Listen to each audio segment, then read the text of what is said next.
할렐루야. 우리 옆에 분으로 인사합시다. 잘 오셨습니다. 잘 오셨습니다. 한 번 더 인사합시다. 당신을 위해 좋은 일이 시작되었습니다. 당신을 위해 좋은 일이 시작되었습니다.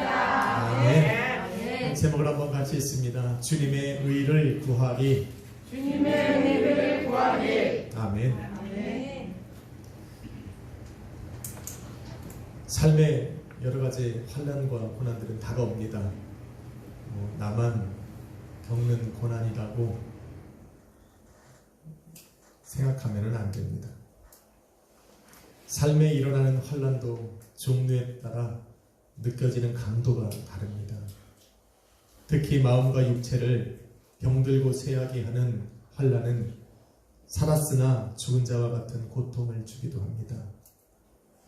이로 인해 사람들이 피하고 함께하던 친구들마저 놀라 당황하면서 가까이 하기를 꺼려할 때 그 환난은 배가 됩니다. 그런데 더 숨막히게 하는 것은 누군가 나를 위해 그 환난을 계획했다라는 겁니다. 수많은 사람들이 그 일에 동참했다라는 것을 알게 되었을 때 정말 그 환난은 이루 말을 할 수가 없습니다. 더 중요한 것은 그 일을 알게 되었을 때쯤 이미 나는 너무나도 깊숙이 그 환난에 빠져들어 헤어나올 방법을 찾을 수가 없다라는 겁니다. 이런 환난은 흔한 것이 아니지만 이런 환난을 한번 겪어본 사람들은 이것이 얼마나 힘들다라는 것을 잘 알고 있을 겁니다. 여러분 어떠십니까? 여러분의 삶에도 이런 환난이 있었는지 모르겠습니다. 없군요.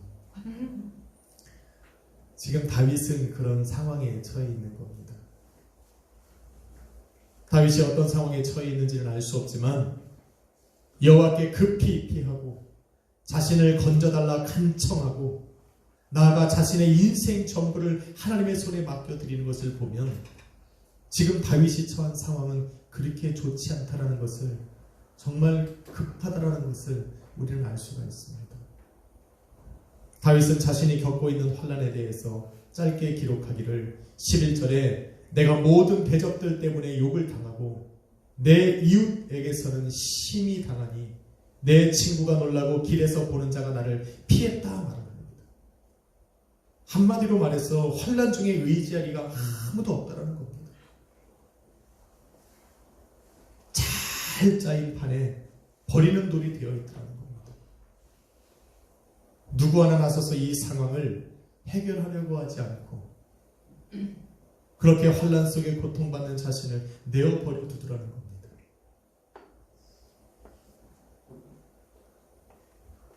어떤 이들은 신앙이 없고 믿음이 없어서 이런 일을 당한다고 말하는 사람들도 있지만 결코 그렇지 않습니다. 오히려 신앙과 믿음이 있어서 이런 일들을 더 겪을 수도 있다라는 생각을 해야 합니다.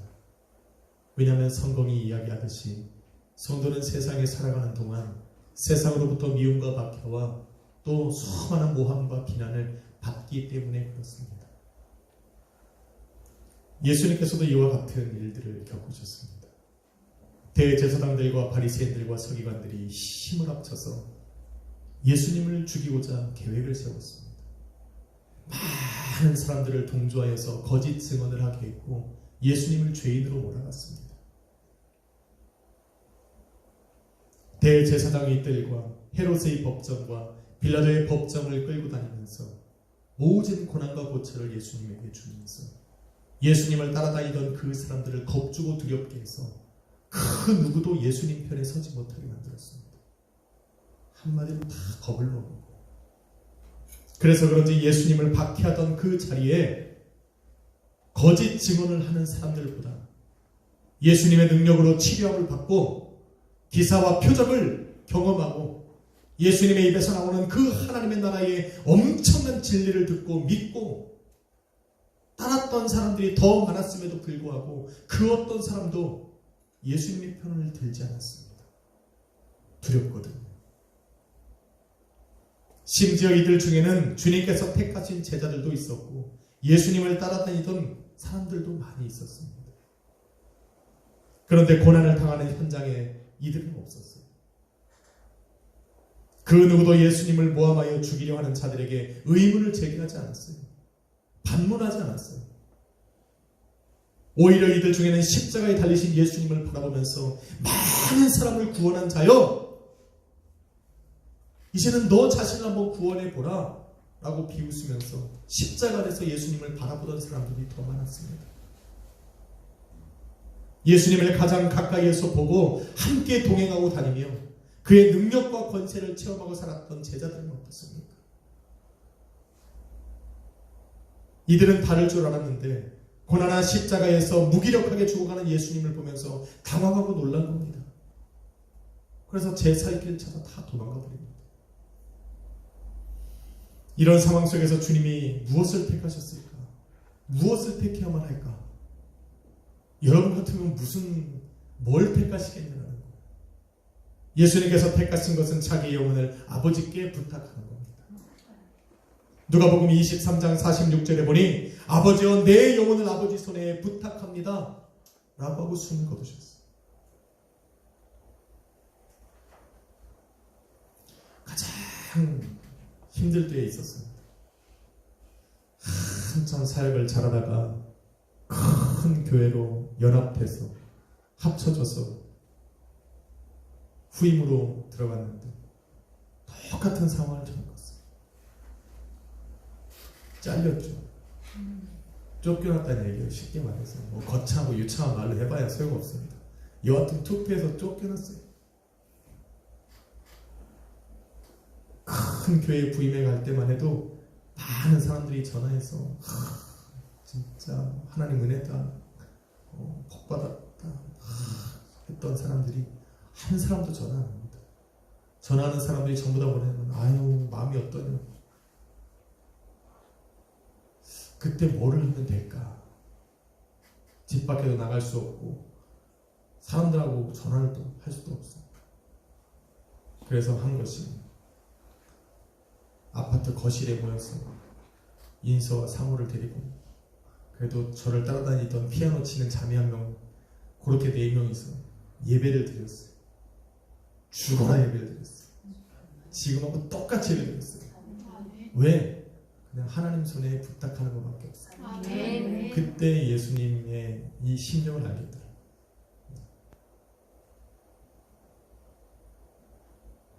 아무것도 할 수 없으니까 주님께만 맡기는 거예요.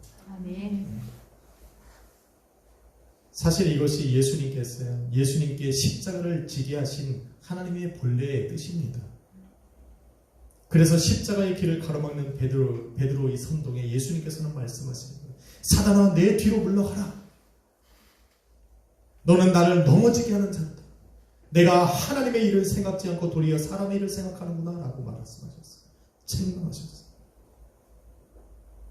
하나님의 뜻은 예수님께서 십자가를 지신 것은 물론이고 십자가를 지시면서 온전히 하나님께 부탁하는 거예요. 하나님만 의지하는 거예요. 하나님 손에 모든 것을 다 맡기고 의지하는 것을 우리 하나님은 원하셨던 거예요. 할렐루야. 예수님께서 유일하게 하늘의 능력을 거부하고 육체의 연약함을 그대로, 그 육체의 연약함 그대로 받아들이고 용납하신 것이 바로 십자가 하나예요. 다른 모든 예수님의 사역들을 보면 하늘의 능력과 권세를 일하셨는데 유일하게 십자가를 지시는 일만큼은 하늘의 권세를 거부하시고 그 육체의 연약함으로 짊어지셨어요. 왜? 라는 질문을 던지면 아주 간단합니다. 예수님께서 지신 그 십자가를 저와 여러분도 져야 하기 때문에 그래요. 만약 예수님께서 십자가를 지시면서 하늘의 능력과 권세를 통해서 십자가를 지었다면 오늘 십자가를 짊어지고 주님을 따라갈 수 있는 사람은 아무도 없어요. 우리는 연약한 모습 그대로 십자가를 짊어져야 합니다. 예수님께서는 바로 우리가 그 십자가를 지면서 온전히 그 십자가 아래서 주님만을 의지해야 하기 때문에 몸소 그 길을 먼저 걸어가신 거예요. 믿으시면 아멘. 그래서 십자가는 힘이 있어 지는 것이 아니라 내 연약한 모습 그대로 짊어져야 합니다. 왜 예수님이 그렇게 하셨습니까? 그 십자가를 짊어지고 가면서 우리가 해야 되는 것은 주님을 전적으로 의지하는 거예요. 그래서 그런지 하나님을 아버지라 부르고 주님을 의지하며 살아가는 성도들에게는 예수님의 모습이 나는 거예요. 힘들면 주님을 찾아요. 평상시에는 믿음도 없어 보이다가 위기를 당하면 주님을 찾는 분들이 있어요. 이게 예수님의 마음이 그 안에 숨어 있어서 그래요. 평상시에는 잘 안 보이는데 환난이 당하면 주님을 찾더라고요. 그것이 아주 극에 달하면 아예 주님께 삶을 맡기고 주님 앞에 나아가서 무릎을 꿇는 사람들이 있어요. 예수님의 성품을 닮아서 그래요. 예수님이 걸어가신 그 길을 나도 성도된 모습으로 은연 중에 따라가고 있는 거예요. 할렐루야. 아멘. 여러분 주위에 그런 분 없습니까? 있어요. 제가 보면 그런 게 보여요. 저분이 뭘 할 수 있을까라는 질문을 던지면 주님 앞에 나와 있더라고요. 야, 하나님이 그런 모습을 보고 가만히 있겠네요. 그래서 베드로는 고난당하는 성도들에게 선포하며 이르기를, 베드로전서 4장 19절에 그러므로 하나님의 뜻대로 고난을 받는 자들은 또한 선을 행하는 가운데 그 영혼을 신실하신 하나님께 부탁하라 말합니다. 그게 방법이라는 거예요. 하나님께 부탁하는 거예요. 그의 영혼을 하나님께 부탁하는 거예요. 우리는 베드로의 말에 귀를 기울여야 됩니다. 고난은 참고 견디고 내가 지금 처한 그 상황에서 나를 포기하고 내려놓는 것이 아니라 선을 행하는 가운데 라는 단어를 빼먹으면 안 돼요. 선을 행하는 가운데 인내하고 견디는 거예요. 이게 성도가 당하는 고난의 묘미예요. 근데 선을 행하는 가운데는 쏙 빼놓고 인내하고 견디기만 하면 안 돼요. 선을 행하며 인내하고 있어야 돼요. 선이라는 것이 뭡니까? 마태복음 19장 17절에 이르시길, 선한 일을 내게 묻느냐? 선한 일은 오직 하나님 한 분이시다. 하나님이 뜻하는 대로 그분을 의지하는 것이요 그 뜻을 순종하며 살아가는 것이 바로 선을 행하는 것이다 말합니다. 목회를 하다 보면 참 이상한 일들을 경험하게 됩니다. 누구나에게 고난과 환난은 찾아오는데 이상하게 삶이 힘들고 고난스러우면 마치 내가 교회 때문에 그렇고 주님이 그런 일들을 만들어 놓은 것처럼 교회를 떠나고 주님을 버려버립니다. 피하네. 고난을 당하고 환난을 당하고 어려움과 고통을 당하면 제일 먼저 하는 게 교회를 떠나요. 마치 교회 나가서 그런 것처럼. 그리고 주님을 버려요. 신앙을 버리고 믿음을 버립니다. 마치 그것 때문에 하나님이 계획이라고 한 듯이 그 고난을 주님이 주신 것처럼 주님을 떠나버립니다. 세상으로 가면 마치 성공할 수 있을 것처럼, 마치 그렇게 나는 이 고난을 이겨내고 성공할 것처럼 세상으로 나가버립니다. 착각입니다. 성도는 성도가 있어야 할 자리가 있는 거예요. 하나님의 뜻에 순종하면서 주님의 손에 자신의 삶을, 영혼을 부탁하는 거예요. 할렐루야. 아멘. 그게 가장 빠른 길이고 유일한 길이라는 것을 우리는 알아야 됩니다. 저는 지금 세상 사람들에게 얘기하는 게 아니에요. 예수 그리스도를 한 번이라도 들어보고 예수를 나의 주라고 고백했던 사람이 있다면 바로 지금 그 사람들에게 이야기를 하는 거예요. 환난 가운데 놓인 다윗도 본문 5절에 자신의 영을 주님의 손에 부탁하고 있습니다. 성경은 왜 환난과 고난을 당하는 성도들에게 내 영혼을 하나님께 부탁하라고 말을 할까? 예수님이 그런 것처럼, 베드로가 말했던 것처럼, 오늘 본문의 다윗이 자신의 영혼을 우리 주님의 손에 부탁한 것처럼, 왜 환난과 고난이 절정에 이르면 내 영혼을 하나님께 부탁하라 말을 할까?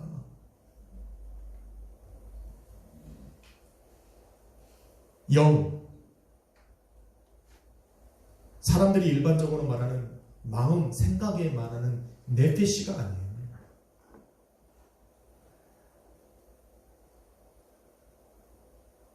이것은 하나님께서 사람을 만드시고 그 코에 불어넣으신 생기, 호흡, 이런 루아흐, 영이라는 얘기예요. 예수님께서 하나님의 손에, 아버지의 손에 의탁하신 것도 루아흐였고, 베드로가 고난당하는 성도들에게 선포하며 이르기를 내가 하나님께 부탁하라 말하는 그것도 바로 루아흐라는 영입니다. 다윗이 본문 5절 말씀에 주님의 손에 맡겨드린 그것도 루아흐라는 영이에요. 요한 3서 1장 2절은 말하길 내 영혼이 잘됨 같이 범사가 잘되고 강건하기를 내가 강구하노라 말한 바로 그 잘되는 영, 그것이 바로 루아흐예요. 내 기분이 좋아지는 것이 아니라 내 영이 살아야 내가 범사에 행하는 일도 잘 되고 내 육체의 강건함도 얻게 된다 지금 말합니다. 왜? 그래서 주님께 맡겨드리는 이 영은 단순하게 영을 의미하는 것이 아니라 내 삶 전체를 말하는 거예요. 내가 행하는 모든 일들과 내 몸에 있는 모든 질병을 다 주님 앞에 맡기는 것을 말할 때 성경은 바로 내 영혼을 아버지께 부탁한다라는 표현을 쓰는 겁니다. 할렐루야. 그래서 부탁하라 말하는 거예요. 부탁하다라는 말은 아페키드라는 단어예요. 뭐냐면 뭐뭐에 두다라는 거. 여러분 놀이동산에 가면 회전목마 있잖아요. 회전목마에 탁 내 몸을 위에 탁 두면 회전목마가 돌아가는 대로 내 몸도 도는 거. 회전목마 그 목마가 올라갔다 내려왔다 하면 내 몸도 올라갔다 내려왔다. 이게 바로 내시패드예요. 주님 손에 두었다라는 것은 주님 마음대로 하라는 거예요. 나는 이제 할 수 없다는 거. 내 고난과 환난 속에 내가 피할 것도 없고 의지할 사람도 없으니 이제는 마지막으로 내가 주님의 손에 내가 이걸 내 인생을 올려놓습니다. 하나님. 당신 마음대로 한번 하십시오. 바로 이거 두는 거, 이게 부탁하는 거예요. 주님께 부탁한다고 말하고 지 마음대로 하면서 무슨 부탁이에요? 부탁한다는 거는 주님 뜻대로 해달라고 주님이 하시는 대로 따라가겠다라는 거잖아요. 이게 부탁하다라는 단어예요. 다른 표현으로 우리는 맡기다라는 표현, 의지하다, 의탁하다라는 표현도 씁니다. 이게 네시페드라는 단어예요. 네페키드. 우리가 찬양으로도 부르잖아요. 주님 손에 맡겨드리리. 뭘? 나의 삶 주님께. 그리고 후렴불에 뭐라고 해요? 내가 그렇게 해야 되는 이유는 내가 믿는 분 예수, 내가 속한 분 예수. 아니 그래서 그렇다고 말하는 거예요. 찬양이. 사실 오늘 부르려고 했는데 오늘 전사님이 엄청 좋은 곡을 불러서 확 바꿨어요. 보통 말씀을 준비하면서 찬양도 준비하는데 야 이거 웬만하면 안 바꾸는 이 찬양 부르는데 너무 감동이에요. 그래서 예배 전에 바꿨어요. 나의 영과 혼과 육체를 손에 짊어진 그 주님께서 가장 선하고 아름답고 완전하신 길로 나를 인도할 것을 믿기에 나는 그 주님의 손에 내 인생 전부를 맡겨드리고 믿으시면 아멘 합시다. 다윗은 하나님을 향한 조금의 의심도 없이 온전한 신뢰와 믿음을 들여서 자신의 영을 그의 손에 이렇게 올려둔 거예요. 그리고는 5절에 진리의 하나님이 나를 구속했다라고 이야기를 합니다. 진리의 하나님. 이 진리라고 하는 의미는 하나님의 속성 중에 하나 있는 거예요. 에메트라고 하는 이 단어는 참되다라는 말이에요. 하나님께서 한 번 언약하신 것은 반드시 지키시고 실행하신다라는 거예요. 여러분의 하나님이 그렇다는 거예요. 우리가 믿고 아버지라 부르는 그 하나님은 한 번 우리에게 약속하신 것들을 반드시 지켜 행하시는 분이다라는 것을 말할 때 진리의 하나님이라고 말합니다. 그 진리의 하나님께서 7절에 나오는 주의 인자하심과 동일한 의미로 사용하고 있는데 하나님의 언약적인 사랑, 언약하신 대로 끝까지 보호하시고 사랑하신다는 그 분을 말할 때 우리는 진리의 하나님 그렇습니다.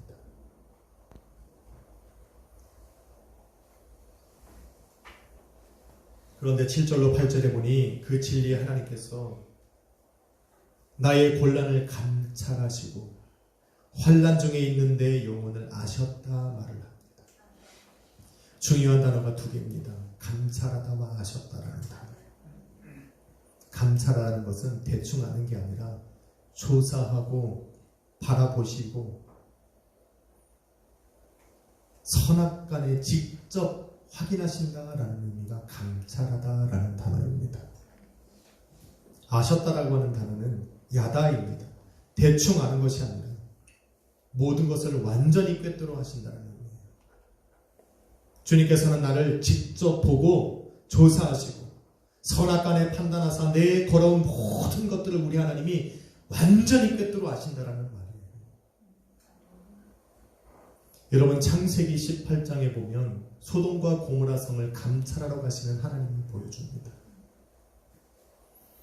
20절로 21절에 보면 내가 소돔과 고모라에 대한 부르짖음이 크고 그 죄악이 심히 무거우니 내가 이제 내려가서 내게 들리는 그 소리들이 맞는지 안 맞는지를 직접 보고 확인하러 가겠노라 말을 합니다. 그런데 그 땅을 모두 감찰하신 후에 24절에 이르시길 여호와께서 하늘 곧 여호와께로부터 유황과 불을 소돔과 고모라에 내리 성과 그 들과 성에 거주하는 모든 백성과 땅에 난 것을 다 엎어 멸하셨다 말합니다. 하나님께서 직접 바라보고 조사하고 확실하게 깨닫게 된 것은 바로 그 땅이 하나님 보시기에 패역했다는 거예요. 그래서 불로서 심판하시는 거예요. 우리가 알아야 되는 이 감찰하시는 하나님은 악인들에게는 심판의 의미로 사용되지만 하나님의 눈에 의인들에게는 하나님의 구원과 도움을 의미하고 있다는 것을 알아야 돼요. 하나님은 동일한 눈으로 바라보시지만 죄인들과 의인은 완전하게 다릅니다. 하나님께서는 당신의 손에 인생의 전부를 부탁한 이 다윗이 지금까지 걸어온 인생의 여정을 다 감찰하고 계신 거예요. 그 걸어온 인생 여정 중에 그가 겪어야 했던 역경들, 그로 인해서 다윗이 감당해야 했던 수많은 짐들과 영적인 상태까지 우리 주님은 완전히 다 알고 계십니다. 아니 하나님이 다 알고 계시는데 뭘 부탁을 못하겠냐는 거예요. 아니 뭘 좀 몰라야 내 거 감추고 살짝 얘기하지. 머리끝부터 발끝까지 헤아려 하시는 그 하나님, 심지어 내 심령 속에, 내 깊은 심령 속에 무엇이 자리 잡고 있는지도 다 알고 계시는 그 하나님이신데 내가 맡기지 못할 것이 뭐가 있냐는 거예요. 그 하나님이 나를 다 알고 계시니까 다윗은 거칠 것이 없어요. 그냥 다 맡기는 거예요. 할렐루야. 다윗에 관한 것만 다 알 거라고 생각하시면 오산이에요. 저와 여러분은 모를 것 같아요. 아니 주님이 만드셨다니까. 어머니 모태에서 조성되기 전부터 하나님 날 아셨다니까. 할렐루야. 아니 그러니까 우리도 맡기자고요. 다윗만 맡기라고 하는 얘기가 아니에요. 지금. 다윗이 한 것처럼 너희도 환난과 고난을 당하면 바로 다윗처럼 너도 내 인생 맡겨보라고 지금 이야기하고 있는 거잖아요. 성경은. 도우시고 구원하실 수 있는 그 하나님이 너를 감찰하시고 너를 도와주시고자 너를 아셨으니까 맡겨보라는 거예요. 한번 맡겨보라. 그런데 이런 주님께 이런 내 인생을 맡겨보려고 하니 감찰하시는 하나님이 두렵거든.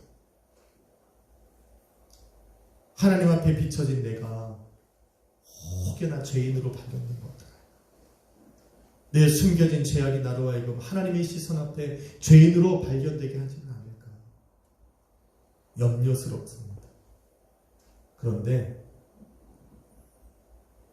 주님 앞에 내 인생 전부를 맡긴 그 다윗은 요만큼도 걱정을 하지 않아요. 자신이 하나님의 눈에 의인으로 발견될 것을 확신합니다. 무슨 근거로 다윗은 그렇게 합니까? 자기가 지금 하고 있는 행동이 바로 그 증거다.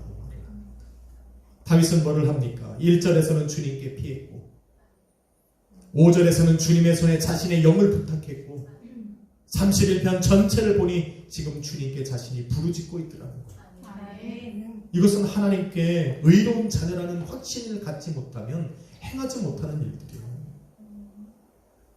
아니 남 부모 밑에 가서 내 마음 얘기하고 피하고 이제 나는 당신 거요라고 얘기한다고 받아줍니까? 아니요, 그런 거 없어요. 다윗은 기억하고 있어요. 시편 2편에 너는 내 아들이라. 오늘날 내가 너를 낳았다. 할렐루야. 똑똑히 기억하고 있다니까요. 그 말을. 그 언약하신 그 말씀을 기억하고 그 말씀을 붙잡아서 나는 지금 하나님 앞에 의로운 자녀라는 확신을 가지고 있는 거예요. 그 증거가 바로 내가 하나님께 피하고 있다는 겁니다. 내가 하나님께 내 영을 다 맡기고 있다는 겁니다. 내가 하나님께 부르짖고 간구하고 있는 것을 볼 때 나는 분명히 하나님 앞에 의로운 자녀의 모습으로 지금 보여지고 있다는 거예요. 그것이 증거라는 겁니다. 저와 여러분이 하나님의 눈에 의로운 자녀라는 확신은 우리 스스로의 확신에서 오는 것이 아니에요. 내가 행한 그 선함으로 인해서 내가 가질 수 있는 확신이 아니란 말이에요. 나를 인도하시는 그 주님의 사랑의 근거를 둬야 됩니다. 그 사랑이 바로 저와 여러분을 이 자리에 있게 했다라는 거예요. 그래서 예배가 중요하다는 거예요. 그래서 예배 가운데 내가 내 입술 열어 하나님을 찬양하고 기도할 수 있는 것, 하나님께 온전한 경배와 예배를 드릴 수 있는 것, 이것이 바로 내가 하나님의 시선 앞에 의로운 자녀로 발견되어지고 있다는 증거가 된다는 거예요. 할렐루야. 그래서 은혜가 떨어지면 예배를 못 와요. 찬양이 안 나와요. 기도하는데 입을 열 수가 없어요. 내가 하나님 앞에 어떻게 발견될지 모르거든. 궁금하거든. 하나님이 나를 향해 어떤 마음을 가지고 계시는지 모르거든. 항상 그런 사람들은 자기의 선함에 근거를 둡니다. 자기가 조금 하나님 앞에 뭔가를 잘한 것 같으면 아주 크게 찬양해요. 아마 여러분들이 그렇다는 게 아니다. 자기가 조금 뭔가를 한 것 같으면 하나님 앞에 기도를 멋들어지게 합니다. 예배도 그냥 의인처럼 나와서 드려요. 그런데 삶에 조금이라도 부끄러움이 있으면 완전히 정말 저기서 얼굴도 보이지 못해요. 하나님께서 나를 끌어다가 그 사랑이 나를 예배 가운데 인도했음에도 불구하고 나는 하나님 앞에 내 얼굴을 가리더라고요. 하나님께 의로운 자녀가 된다는 것은 내 확신이 아니에요. 나의 의로움을 되는 것이 아니라 하나님의 그 사랑의 근거를 둬야 돼요. 나를 이 자리에 불러왔거든. 나의 죄를 하나님이 밝혀 보이시든 그렇지 않든 하나님 나를 이 자리에 있게 하셨다는 건 나를 자녀 삼으셨다는 아직 그것이 남아있는 거예요. 여기서 그래서 쇼부를 봐야죠. 할렐루야. 한번 인사합시다. 당신은 주님의 의로운 자녀입니다. 당신은 주님의 의로운 자녀입니다. 아니 이것과 무너지면 안 돼요. 그러면 신앙이 오르락 내리락. 어느 날은 그런 분들 보면 오늘 저분이 뭔가 했구나. 바닥에서 죄인처럼 뭔가 죄를 졌나 보다. 찬양하는데 박수도 못 쳐. 뭔 일이 있나 보다. 뭔가 잘했나 보다. 이게 아니라니까.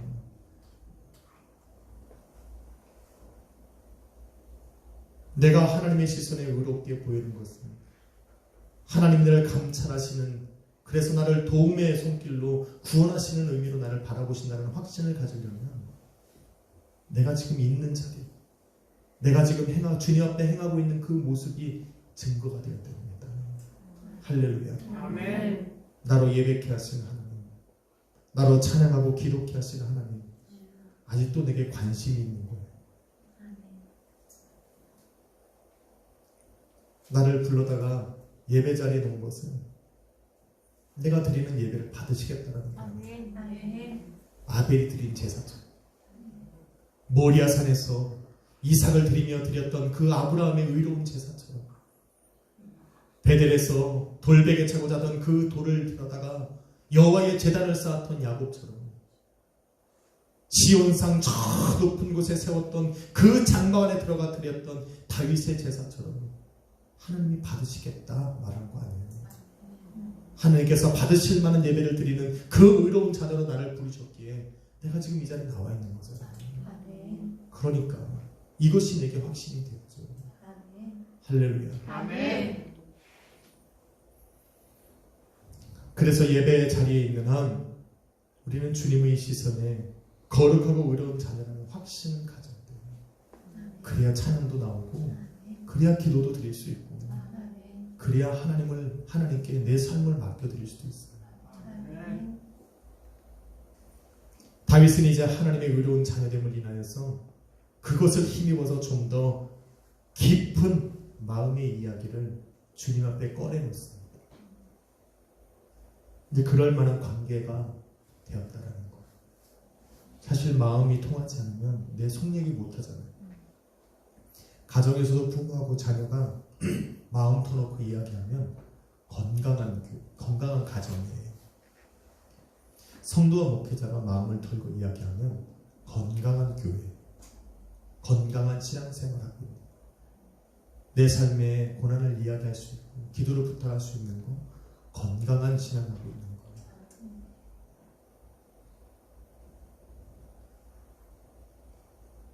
단절되고 살아요. 회개하십시오.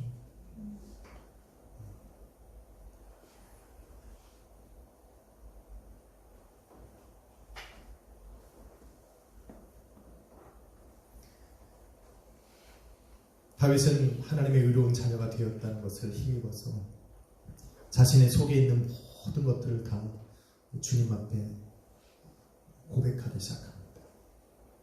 그게 9절로 13절의 이야기예요. 여호와여, 내가 고통 중에 있사오니 내게 은혜를 베푸십시오. 내가 근심 때문에 눈과 영혼과 몸이 쇠약해졌나이다. 내 일생을 슬픔으로 보내며 내 연수를 탄식하며 보내며 내 기력이 나의 죄악 때문에 약해지며 나의 뼈가 쇠하도소이다 라고 말합니다. 12절로 13절에는 내가 잊어버린 바 됨이 죽은 자를 마음에 두지 아니함 같고 깨진 그릇과 같고 내가 무리의 비방을 들었으므로 사방이 두려움으로 감싸였나이다. 그들이 나를 치려고 함께 논할 때 내 생명을 꾀하기로 꾀하였나이다. 딱 들어도 엄청 힘들어 보이죠. 환난으로 인해서 다윗의 근심이 다윗의 영과 혼과 육을 쇠하게 만들었다는 거예요. 여러분, 구약시대에 이 눈은 이 건강을 이야기합니다. 그래서 만일 눈이 쇠하였다라고 말하면 건강이 악화되었다라는 의미예요. 구약에서는 그렇게 눈을 사용합니다. 그래서 눈 크게 떠야 돼요. 눈 크게 떠야 돼요. 저는 진짜 뜨고 싶은데 다 뜬 거예요, 이게. 눈이 쇠약한 게 아니라 이 진짜 눈을 다 뜬 거예요. 새로 오신 분은 적응하셔야 돼요. 저는 눈 크게 뜬 거예요. 사실은 쌍꺼풀 수술할 때도 있었지만 사모가 원치 않아. 이게 매력적이에요. 그래서 그냥 이대로 뒀는데 원치는 않아요. 제가 언젠가 여러분 앞에 제가 선글라스를 끼고 오는 날이 있으면 쬐구나 보시면 알아요. 눈이 쇠약하다는 것은 건강이 쇠약해졌다는 거예요. 또한 영혼이 쇠약해졌다는 것은 근심으로 인해서 인생이 망가졌다는 표현을 우리는 그렇게 구약은 표현을 해요. 그래서 지금 다윗이 내 눈과 영혼과 몸이 망가졌다고 하는 것은요, 완전히 망가졌다는 얘기예요. 근데 여기서 우리가 잘 알아야 되는 것은 뭐냐면 이 몸이라는 단어는 베텐이라는 단어예요. 내장, 위, 우리의 내부를 이야기를 해요. 그래서 기력이 쇠해지고 마음과 생각이 근심으로 가득해서 불안과 염려가 내 마음에 가득 차면 이제는 내 몸 안에도 질병이 생긴다라는 거예요. 이건 현대과학, 의학으로도 다 증명이 된 사실이에요.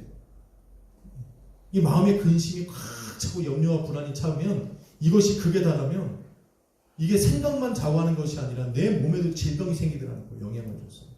지금 다윗이 그러고 있는 거예요. 그래서 10절에 탄식하며 이르기를 내 일생을 슬픔으로 보내고 내 연수를 탄식으로 보내며 내 기력이 나의 죄악됨으로 약해지고 내 뼈가 쇠하여졌다 말합니다. 다윗의 지금 이 상황을 한마디로 표현하면 피골이 상접한 거예요. 완전히 뼈가 이 등가죽이 붙은 거예요. 얼마나 마음에 근심이 가득했는지 완전히 뼈만 망상한 다윗을 보게 되는 거예요.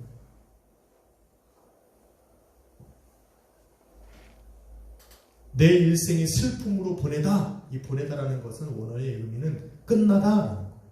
내 일생이 슬픔으로 하나님 끝납니다라고 지금 이야기하는 거예요. 죄악 때문에, 이거 죄악 때문에라는 단어를 우리 잘 이해해야 돼요. 이 죄악 때문에 내가 약하여졌다라는 것은 뭐냐면, 다윗은 지금 자신이 죄악을 져서 하나님께 회개하는 게 아니에요. 자신이 당하는 지금 이 환난이 마치 죄인이 하나님께 형벌을 받은 그 고통만큼 지금 최악의 고통을 당하고 있다는 표현이에요. 이 원어의 의미가 그래요. 얼마나 지금 당하고 있는 고통이 심한지, 그로 인해서 지금 자기 기력이 쇠하여지고 뼈가 쇠하여졌다. 뼈가 쇠하여졌다는 건 뭐냐면 서 있을 수 없다는 거예요. 다리가 후달려요. 힘이 없다는 거예요. 어떤 모습인지 여러분 상상해 가십니까? 이런 다윗의 이 모습을 바라보고서 그의 친한 친구들이 놀라고 당황하는 거예요. 왜? 다윗이 어떤 사람입니까? 저 들판에서 양들을 칠 때 이 사자와 곰을 때려잡았던 사람이에요. 골리앗 앞에 서서 골리앗 장수를 무너뜨린 사람이고, 수많은 적군들과 싸워서 승리를 거뒀던 장수라니까요. 그 주변에 있는 이방 민족들이 다 두려워서 벌벌 떨던 사람이 다윗이었다니까요. 그 용맹하고 그 건장했던 다윗이 지금 완전히 뼈만 앙상이 나왔어요. 그러니 지나가는 사람들도 다윗을 보면서 슬슬 피하는 거예요. 제가 뭔가 있구나. 이처럼 환난과 근심, 내게 찾아온 그 환난과 근심을 해결하지 않으면 인생만 망가지는 것이 아니라 영과 혼과 몸까지 쇠약해지고 무너진다는 것을 우리는 기억해야 돼요. 그래서 벗어나야 돼요. 해결해야 돼요. 다윗은 어떻게 이 상황을 벗어나고 있습니까? 9절에 보니까 주의 은혜가 나를 구원할 것이라고 믿습니다. 1절에 보니까 주의 공로가 나를 건지실 수 있다는 확신을 갖고 있습니다. 구약 성경에서 말하는 은혜는 세 가지가 있어요. 첫 번째 은혜는 라하밍이라는 단어예요. 말도 어렵죠. 라하밍, 죄를 사해 주시는 은혜. 두 번째 은혜는 헤세드예요. 하나님의 본질이 사랑이고 그 사랑이 긍휼에 있다는 거예요. 마지막 세 번째는 오늘 본문에 사용된 하난이라는 단어예요. 하나님께서 경건한 자, 고생하고 있는 자에게 호의를 베풀어서 정성을 다해 보살피고 돌보시는 그 사랑의 행위를 말할 때 이 하난이라는 은혜를 이야기합니다. 지금 9절에 주의 은혜가 나를 구원할 것이다 라고 말한 그 하난이라는 은혜, 나의 공로가 아니라 하나님께서 고난당하는, 고생하고 있는 나를 하나님께서 호의를 베푸셨어요. 전적인 그 여기셔서 나를 건져내고 돌보실 거다라고 하는 지금 그 확신을 가지고 있는 거예요. 그 은혜, 그 믿음을 가지고 지금 그 환난에서 지금 벗어나오고 있는 거예요. 또한 주의 공로가 나를 건질 수 있다라는 확신을 가져요. 공로라는 단어는 다른 말로 의라는 단어예요. 하나님의 전적인 모든 은혜는, 이 세 가지의 은혜는 이 의를 바탕으로 두고 있어요. 이 의라는 것은 무엇이냐면 하나님의 언약을 환난 중에서도 지키고 그 말씀에 순종하며 인내하며 걸어가는 그 자녀의 의인에게 내리시는 하나님의 보상.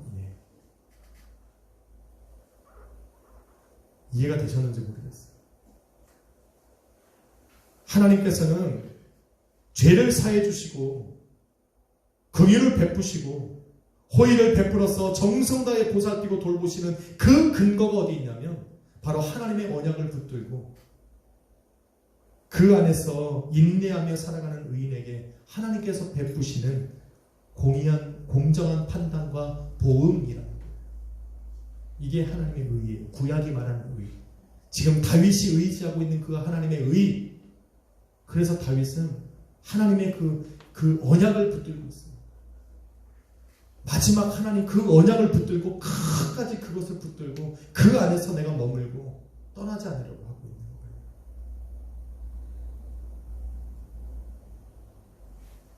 그래서 다윗이 찾은 방법은 자신이 무엇을 할 수 있고 무엇을 해야 하는가가 아니라 자신에게 주신 그 언약을 철저하게 믿고 그 언약 안에 거하려고 몸부림치는 거예요.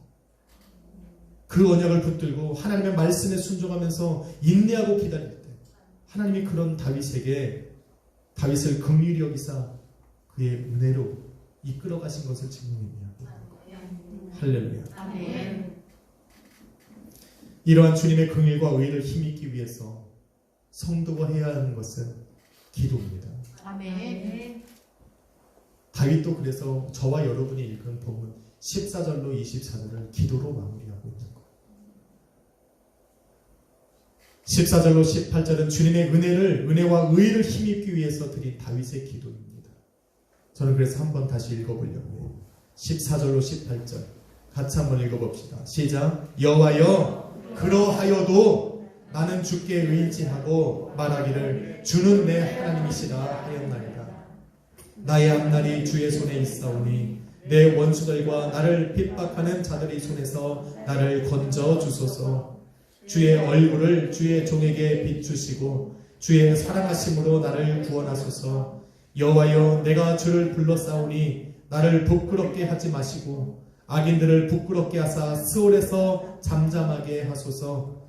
교만하고 완악한 말로 무례히 의인을 치는 거짓 입술이 말 못하는 자 되게 하소서. 기도하는 거예요. 그런데 성도의 기도는 여기서 끝나면 절대로 안 돼요. 우리가 하나님 앞에 나아가 기도하는 성도는요, 항상 그 기도의 끝은 감사여야 하고 하나님의 구원의 확신으로 끝나요. 아멘. 구원을 선포하는 것으로 끝나요. 아멘. 여러분 기도할 때 잘 들으셔야 돼요. 항상 끝은 하나님께 감사로 시작하고 감사로 끝나요. 내 상황이 어떠한지는 신경 쓰는 게 아니에요. 왜? 그거는 기도로 강구했습니다.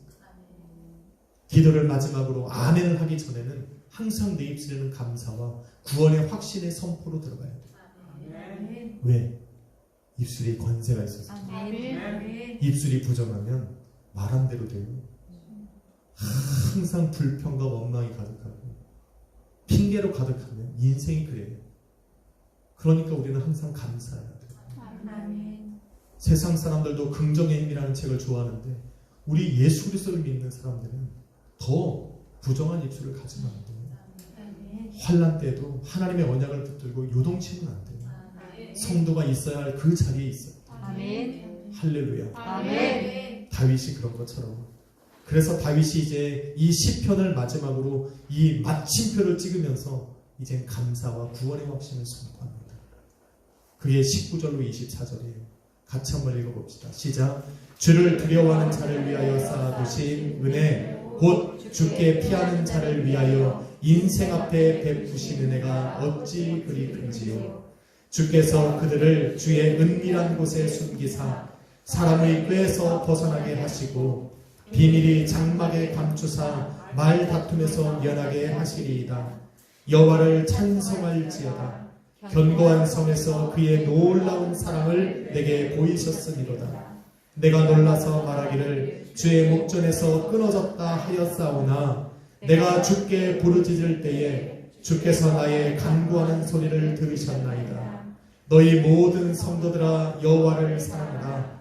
여호와께서 진실한 자를 보호하시고 교만하게 행하는 자에게 엄중히 갚으시느니라. 여호와를 바라는 너희들아 강하고 담대하라. 아멘. 사랑하는 성도 여러분, 주님의 구원은 영혼 구원만을 의미하는 것이 아닙니다. 주님의 구원의 또 다른 의미는 바로 삶의 구원입니다. 다윗처럼 예기치 못한 상황으로 인해서 고통과 근심이 다가올 때 그 모든 상황에서 나를 건져내시는 것이 바로 우리 주님의 구원이라는 단어예요. 이것을 이루시는 것이 바로 주님의 의라는 단어. 그래서 주님의 의를 구하리라는 거예요. 주님의 의가 자신을 구원했음을 믿었기 때문에 다윗은 자신의 모든 것을 주님의 손에 이렇게 올려둘 수 있는 거예요. 이 엄청난 환난과 고통을 견디고 승리할 수 있었던 비결을 바로 주님의 손 안에 자기네 인생을 두었다는 확신을 갖고 주님의 손에 잡은 내 인생을 주님께서 선하고 아름다운 방법대로 나를 이끌어 가실 것이라는 확신과 믿음이 있기 때문에 그래요. 그렇게 다윗은 인내하면서 기도하면서 그 순간을 이겨나갑니다. 머지않아 보게 될 주님의 의로우심의 역사는 저와 여러분이 드린 입술의 감사와 찬양들로 간증이 되어 돌아올 겁니다. 그러니까 조금만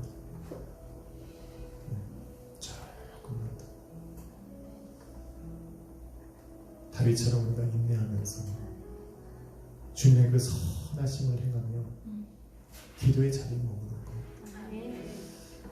그렇게 살아가야 될 것 같습니다. 오늘 찬양이 정말 감동된 거는 바로 그런 분이 이 찬양을 지었대잖아요. 그래서 제 마음이 이 찬양에 있습니다. 사실 이 찬양 잘 몰라요. 그래서 여러분이 크게 불러줘야 돼요.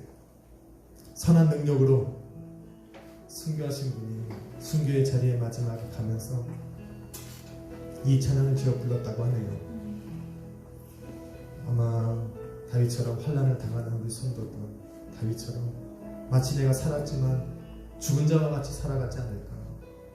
그분들에게 오늘 이 찬양을 부르면서 전적으로 주님께 내 삶을 맡길 수 있기를 주님의 이름으로 축원합니다. 찬양 부르고 우리 기도합시다. 준비됐어요? 불러줘요. 선한 능력으로 하시는 그 크신 팔로 날 붙드시네. 절망 속에도 흔들리지 않고 사랑하는 주 얼굴 구하리. 한 번 더 합시다. 주 선한 능력으로, 주 선한 능력으로 하시네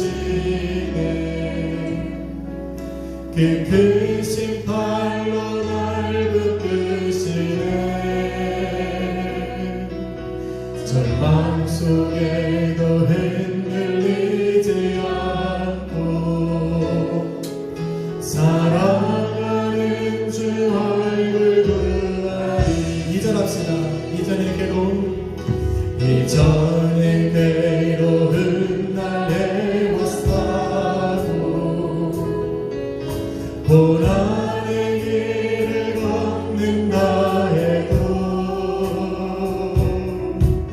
주님께 모든 맡기드리어도 끝내 승리의 날을 맞을 선한 능력으로 일어서리. 선한 능력으로 일어서리. 주만의 지혜를 믿음으로 우리 무대 안에 주 오실 그날 영광의 새날을 맞이하리. 상전합시다. 주님이 마신 고난의 승자님,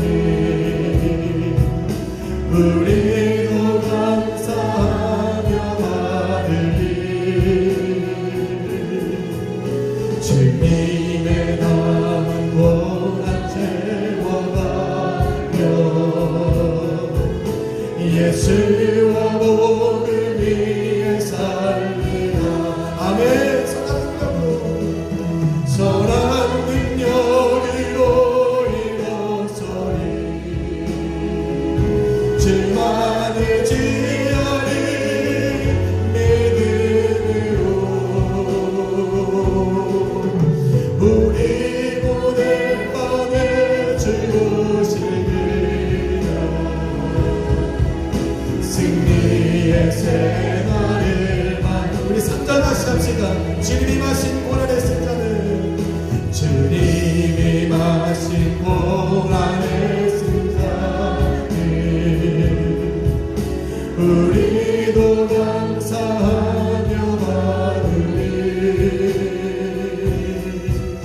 주님의 남은 고난 태워가며 예수의 와보름이 살리라. 아멘. 선한 능력으로 일어서리 주만을 지하리 믿음으로 우리 모두 안에 주시리라. 승리의 새날을 맞이 선한 능력으로 일어서리 선한 능력으로 일어서리 주만을 지하리 믿음으로 우리 모두 안에 주 오시리라. 승리의 새날을 우리 마지막으로 한 번 더 찬양하신 후에 주여 한번 부르고 기도합니다. 선한 능력으로 일어서리 주님만을 지하리 주만을 지하리 믿음으로 우리 모두 안에 주시리라. 여러분 이 시간에 한번 기도합시다. 아버지, 나의 모든 인생을 주님의 손에 맡겨드립니다. 주님의 선하신 뜻대로 인도하여 주옵소서. 주여 한번 부리고 합심으로 기도하며 나갑시다. 주여